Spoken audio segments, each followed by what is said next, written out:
देखिए साहब, इनका तो कोई ये वजूद है नहीं। ये नाम सिर्फ इंडिया रख देने से कोई ये हो ही नहीं जाता है। तो सब लोग इंडिया का नाम रखते हैं, मतलब मुजाहिदीन भी इंडियन मुजाहिदीन अपने आप को कहता है। ये इंडिया का नाम रख लेने से नहीं होता है। ये जो गठबंधन है ये यूपीए के नाम से भाग रही है। अभी अभी तुरंत एक कांग्रेस के एमपी का कन्विक्शन हुआ जर्दा का कोल स्कैम में। और कोल स्कैम में और भी बहुत सारे केसेस हैं। कोल स्कैम कहीं गया नहीं है। 2G स्कैम वो भी कहीं गया नहीं। उसमें ये लोअर कोर्ट ने तो जो उनके मुख्य आरोपी थे उसको बरी किया, लेकिन उसके खिलाफ अपील पेंडिंग है। ये सारे स्कैम्स कहीं गए नहीं और कांग्रेस की जो संख्या है वो धीरे धीरे घटती ही जा रही है। उनका ये लोग एक साथ इसलिए हुए हैं क्योंकि ये लोग जानते हैं कि एकदम समाप्त होने वाले हैं। जो पार्लियामेंट में इनकी संख्या उत्तरोत्तर घट रही है, घटती ही रहेगी, इसीलिए एक साथ हुए। लेकिन एक साथ ये लोग चल नहीं पाएंगे, इसलिए कि अब ये कांग्रेस पार्टी आम आदमी पार्टी को साथ लेकर चलना चाहती है। लेकिन हमारा सवाल कांग्रेस पार्टी से ये है कि क्या आम आदमी पार्टी दिल्ली में आपको एक भी सीट देगा? कभी नहीं देगा। आप ये कांग्रेस पार्टी तृणमूल के साथ जाना चाहती है, नहीं जाती, ये तो दुविधा में है। कांग्रेस अपने आप को छोटा कर रही है ना, जितना पहले ही बहुत छोटा हो गई, अभी और छोटा कर रही। तो तृणमूल क्या बंगाल में एक भी सीट देगा इनको, कांग्रेस को अपने सीट में से? कभी नहीं देगा। ये इस सब का असल में जो इंटरेस्ट है ना, ये क्लैश करता है।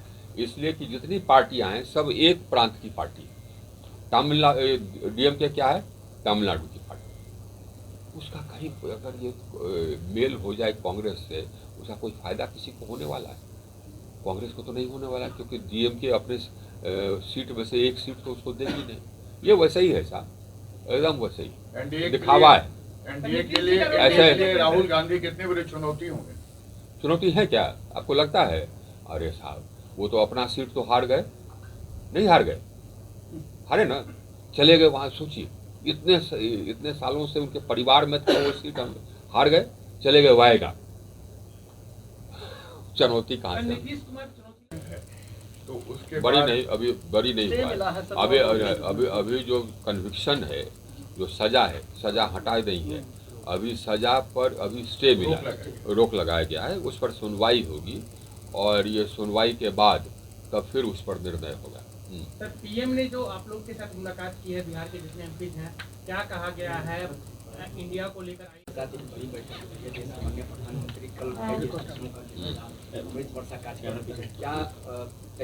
देखिए, सबसे पहले तो हम माननीय रेल मंत्री का धन्यवाद करना चाहते हैं। जिस समय पहली सूची बनी उस समय हमको जानकारी लगी कि आर और बिहिया उसमें इंक्लूडेड नहीं थे, तो मैंने उनसे निवेदन किया, उन्होंने तुरंत इंक्लूड कर दिया आर और बिहिया को। तो इसके लिए मैं उनको कोटि कोटि धन्यवाद देना चाहता हूँ। और आरा और हमारे क्षेत्र के लिए रेलवेज ने बहुत काम किया है। बहुत सारे हमको नए ट्रेन दिए हैं, पुराने जितने प्रमुख ट्रेनें हैं उनका स्टॉपेज दिया है। पहले भी आरा के स्टेशन का विकास काफ़ी हुआ है। पहले जो आरा का स्टेशन था और आज जो आरा का स्टेशन है उसमें ज़मीन आसमान का अंतर है। और ये जो अमृत स्टेशन जो स्वीकृत हो गया, तो इससे आरा का स्टेशन एकदम मॉडर्न आधुनिक स्टेशन हो जाएगा, जैसा होना भी चाहिए। क्योंकि आरा हमेशा केंद्र रहा है पूरे शाहबाद का, जिसमें कि सासाराम भी इंक्लूडेड है, बक्सर भी इंक्लूडेड है। तो उस सब का केंद्र बिंदु कैमूर में केंद्र बिंदु आरा ही था। और आरा एक सेंटर, नेचुरल सेंटर भी है, तो वहाँ से भी आसपास के लोग आकर के गाड़ियाँ पकड़ सकते हैं। लोगों को पटना आकर के गाड़ियाँ पकड़ने के बजाय अगर वहीं से गाड़ियाँ पकड़ लेंगे तो ठीक होगा। हमारे तरफ के बहुत सारे लोग हैं झारखंड में, भोजपुरी स्पीकिंग बहुत सारे लोग, आरा, सासाराम, बक्सर, छपरा के बहुत सारे लोग झारखंड में बसे हैं। बल्कि झारखंड की एक अच्छी आबादी है जो कि भोजपुरी स्पीकिंग। भोजपुरी लोग तो सिर्फ झारखंड में ही नहीं गए, भोजपुरी लोग तो वेस्ट इंडीज और सब में भी गए। तो उन सबको जा कर के उनके जो संबंधी उन सबको पटना आकर के ट्रेन पकड़ना पड़ता था। प्रयास हमारा ये है कि वहाँ भोजपुर से भी ट्रेनें, एक ट्रेन तो चल रही है, एक और ट्रेन हमारा चले झारखंड की ओर, तो कनेक्टिविटी बढ़ जाएगी। कुल मिलाकर के रेलवेज में ये तो हमारे कॉन्स्टिट्यूंसी की बात हुई। कुल मिलाकर के इंफ्रास्ट्रक्चर क्षेत्र में मोदी जी की सरकार में एकदम बहुत वृद्धि हुई। हम लोग मॉडर्न इंडिया की तरफ बढ़ रहे हैं। यही मोदी जी की सरकार का यही सपना है कि हम इंडिया को एक विकसित देश बना लें, डेवलप्ड कंट्री बना लें। तो पांचवें सबसे बड़ी अर्थव्यवस्था तो हो गए हैं दुनिया में। हम लोग का ख्वाहिश है कि दुनिया में तीसरे सबसे बड़ी अर्थव्यवस्था हो जाएं। यूनाइटेड स्टेट्स, चाइना, उसके बाद फिर हम, अब वो हो जाएंगे। और इसमें हमको 3-4 साल से ज़्यादा नहीं लगने वाला है, बल्कि जिस गति से हम चल रहे हैं उस गति के अनुसार से हमको 27 या 28 में हम दुनिया के तीसरे सबसे बड़े अर्थव्यवस्था हो जाएंगे। और हमारी जो आधारभूत संरचना है उसका भी हम लोगों ने स्तर काफ़ी बढ़ा दिया है। आप देखेंगे पूरे देश में ये 4 लेन का जाल हम लोग बिछा रहे हैं। अभी तक हम लोगों ने पहले 2014 के पहले NH का लंबाई था करीब 91,000 किलोमीटर, आज हम लोगों ने करीब 1.5 लाख किलोमीटर कर दिया है उसको। और पहले करीब 17,000 किलोमीटर ही 4 लेन थे, हम लोगों ने 4 लेन को बढ़ा करके 48,000 किलोमीटर कर दिया। पहले एक्सप्रेस वे कोई जानता नहीं था और अभी एक्सप्रेस वे 3,000 किलोमीटर हमने बना दिया। 9,000 किलोमीटर एक्सप्रेस वे बन रहा है। ये हम लोग मॉडर्न इंडिया तैयार कर रहे हैं। रेलवेज में जितना माल पहले ढोता था उसका करीब 1.5 गुना हो गया है माल ढोने की कैपेसिटी। रेलवेज जिस गति से ट्रैक बना था उस गति में करीब 1.5 गुना वृद्धि हो गई है। इन्होंने इलेक्ट्रिफिकेशन इतना तेज़ी से किया है कि इस वित्तीय वर्ष तक इनके जितने ट्रैक्स हैं सब फुली इलेक्ट्रीफाइड हो जाएंगे और ये 2030 तक नेट ज़ीरो चला जाएगा। सेमी हाई स्पीड ट्रेन जितना तेज़ी से ये चालू कर रहे हैं उतना तेज़ी से कभी नहीं हुआ भारत ये इंडिपेंडेंट इंडिया में। 25 semi high speed train, Vande Bharat train already इन्होंने लॉन्च, 25 सेट ऑलरेडी इन्होंने लॉन्च कर दिया है और करीब 100 सेट और अगले 5-6 महीने में लॉन्च करेंगे। इतना तेज़ी से हाई स्पीड ट्रैवल का ये कहीं पर नहीं हुआ है। होम सेक्रेटरी सर, आप किस नजरिए से देखते हैं बिहार के लॉ एंड ऑर्डर? आप ये बताइए कि हो गए कुछ महीने हमारे कॉन्स्टिट्यूएंसी के बॉर्डर पर 4-5 घंटे गोलीबारी चली। क्या है ये हालत? किसी का मर्डर कहीं पर जाकर के कोई कर देता है, कोई किसी को जाकर के मार देता है। क्या हम लोगों को आत्मचिंतन करना हो, हम लोग सबको आत्मचिंतन करना हो। जो दुर्दांत अपराधी हैं वो फिर खादी पहन करके नेता हो जाते हैं। जो दुर्दांत अपराधी हैं घूमते रहते हैं।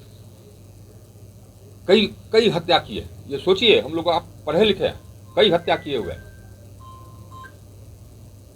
अब घूम रहे नेता। कैसे हम लोग सुधरे? अब स्कूल है, स्कूल में शिक्षक नहीं है। डॉक्टर का पोस्टिंग है लेकिन डॉक्टर नहीं है। दवा का पैसा आता है, दवा है नहीं है। कॉलेज में पढ़ाई नहीं होती है। हम लोग का क्या हो, ये हम लोग को सोचना हो। साहब ये ऐसा नहीं है कि नहीं सुधर सकता है, सुधर तो सकता है। हमने तो सुधार करते तो हमें दिखाई दिया था। ये साहब ऐसे नेताओं से हम लोग का प्रदेश, अन्य प्रदेश में भी ऐसे नेताओं से घिरे हुए हैं जो कि भ्रष्टाचार करते हैं और जात के नाम पर वोट मांगते हैं और जात के नाम पर पार्टी बनाए हुए हैं। हम लोग का दुर्भाग्य यही, बिहार का, हम लोग भी बिहारी के हैं, हम लोग सब बिहार के, हम लोग का दुर्भाग्य यही कि हम लोग का जो भी हुआ, जो भी सरकारें आई उसमें भ्रष्टाचार रुका नहीं। ये दुर्भाग्य है हम लोगों का।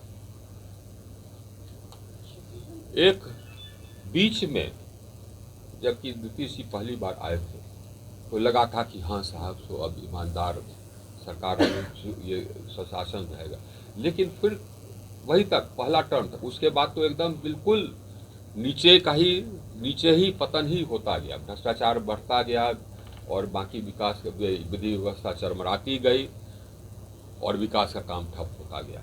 हम भी देख रहे हैं, आप भी देख रहे हैं, किसी को बताने की जरूरत नहीं। हम लोग को सिर्फ सुन लीजिए, अरे सुनिए, हम लोग को सिर्फ आत्मचिंतन करने की जरूरत है, किसी को बताने की जरूरत नहीं कि क्या यहाँ स्थिति है। किसी को बताने की जरूरत है क्या?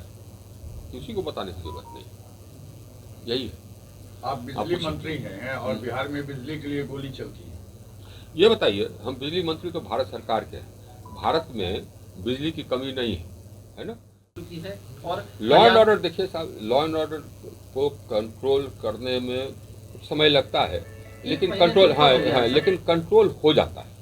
लॉ एंड ऑर्डर कंट्रोल हो जाता है। जबकि हम होम सेक्रेटरी थे उस समय भी राइट हुआ था, हमको याद, आपको भी, आप उस समय स्कूल में रहे होंगे, नालंदा में राइट हुआ था, तो हम लोग तो कंट्रोल किए थे, आपको याद हो, जा करके कंट्रोल किए थे। लगा था 2-3 दिन, फायरिंग करनी पड़ी थी, लेकिन उसका कंट्रोल हो गया।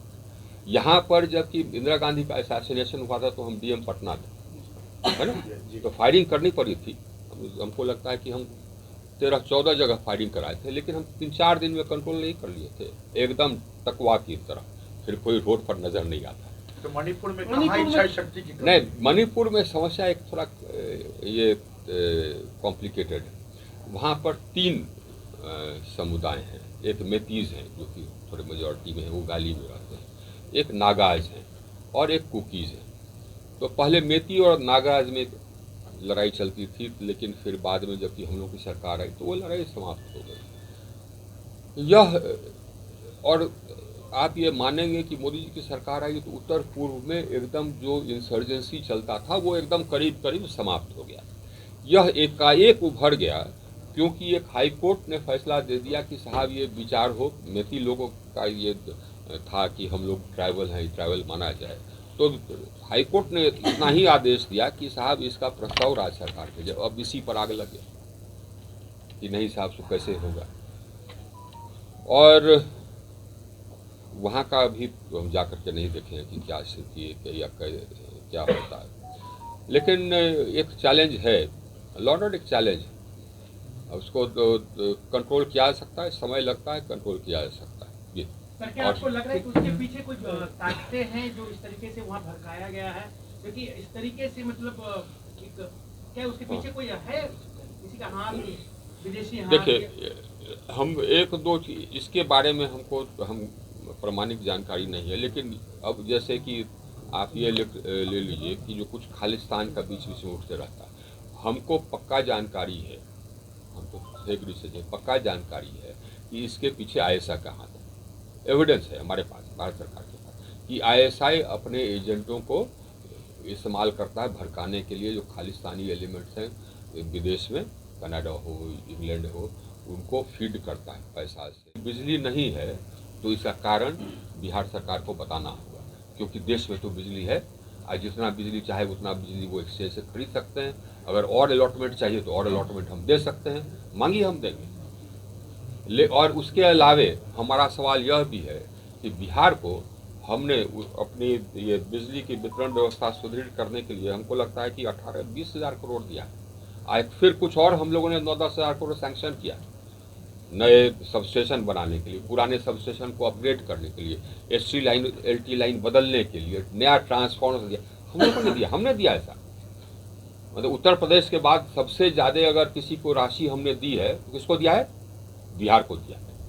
अब फिर क्यों ये प्रॉब्लम होगा? जितना बिहार का मांग है उसमें से 90-95% बिजली कौन देता है? 95 नहीं, 99% बिजली कौन देता है? केंद्र सरकार देती है। और चाहिए और दे देंगे।